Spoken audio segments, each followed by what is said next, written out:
All right, friends, in this mental health minute, we are going to tackle intrinsic motivation even further with the self determination theory. My name is Megan Dasbach. I'm a licensed mental health counselor here with the Therapy Room. So, the fundamental concept of motivation is split into two general areas. We've got intrinsic or internalized, and extrinsic, and you guessed it, externalized. Our intrinsic motivators are the things we choose to do because they give us joy, they give us pleasure, accomplishment, and really we just vibe with the process. Have you ever heard of flow state before? That's when you're enjoying the work you're doing so much that you lose all concept of time, space, everything about you. All of a sudden you realize you've been doing something for hours and don't know where the time went or how it flowed by. We often hear it in the context of creative works, musicians, painters, writers, but really you can experience it with any task that you really enjoy.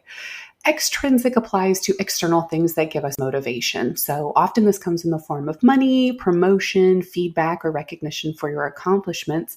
And we hear all the time that intrinsic is superior to extrinsic, but the truth is, both can be beneficial. All human beings have a combination of both. And really, a lot of our tasks would never get done if we didn't have external motivators to make them happen. In a perfect world, we'd only ever have to do the tasks that give us joy in that flow state, but then no one's bills are ever going to get paid and no one would ever wash the dishes. So, intrinsic gives us joy for the tasks that we love, and extrinsic helps us get through the things that we don't. Now, self determination theory comes from the decades long work of researchers Ryan and Deci. They found that there are three main factors that are the underlying needs we have as thinking, evolving people. So, the first is autonomy. We all have a need for control and a feeling that we are in control of our choices, our decisions, and the outcomes. While we, of course, can never be in control of everything, it's really, really helpful when we feel like we have some agency in our own lives.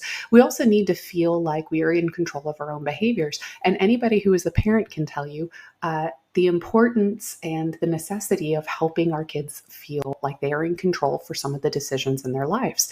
Competence. Failure is a crummy feeling no matter how risk averse or not averse you are. Nobody really likes the feeling of failure. So this one can be really tricky in relationship to motivation, because if we only pursue tasks we're good at, we'll become bored. If we only face the challenges that feel insurmountable, then we become defeated. We want to have a search for that perfect balance of accomplishment and challenge to keep us moving forward. Then we have relatedness or connection. And as social creatures, we need that sense of connection to others and that larger purpose than ourselves. Doesn't mean everyone wants to work in a team or feel like they're saving the world every day, but it just means we draw motivation from our ability to connect to others, provide for others, or feel that we're doing something to benefit other people. Now, this is a screen grab of the entire self-determination continuum that we'll share as part of the resources. But for our purposes today, we're just going to discuss the external motivator side, the tasks that most of us struggle to get the energy to do. When we start with a motivation, that is an absolute lack of motivation. We are bumps on a log over here. No sense of autonomy, no sense of drive, no sense of agency or control. It's a pretty awful place to be, and it's where we are devoid of both internal and external motivators. Once we get into the four types of extrinsic motivation, we're going to use some examples to help us conceptualize it a little bit better. So, were you ever forced into a sport as a kid, or maybe to learn an instrument? Maybe you still have disdain for the clarinet to this day because of it.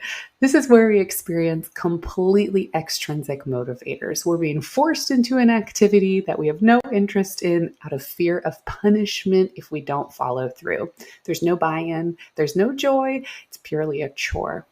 When we move over one step, we have what's called introjected regulation. It's like following through with a commitment that you don't really want to be a part of, maybe dinner with your in-laws, or you are helping out a nosy neighbor, or you forgot that you had said that you would do something to help someone out. We have a total lack of desire to do the actual task itself, but our external commitments are the driving force. We have a sense of pride and guilt here. What kind of person will I be if I don't follow through with my word, or how will be perceived if we don't help out? Those are more of the external motivators that are kind of clawing at us till we get a sense internally of, I better do this for the better sake. Next, we have what's called identified regulation. It's like working a job that didn't really suit you.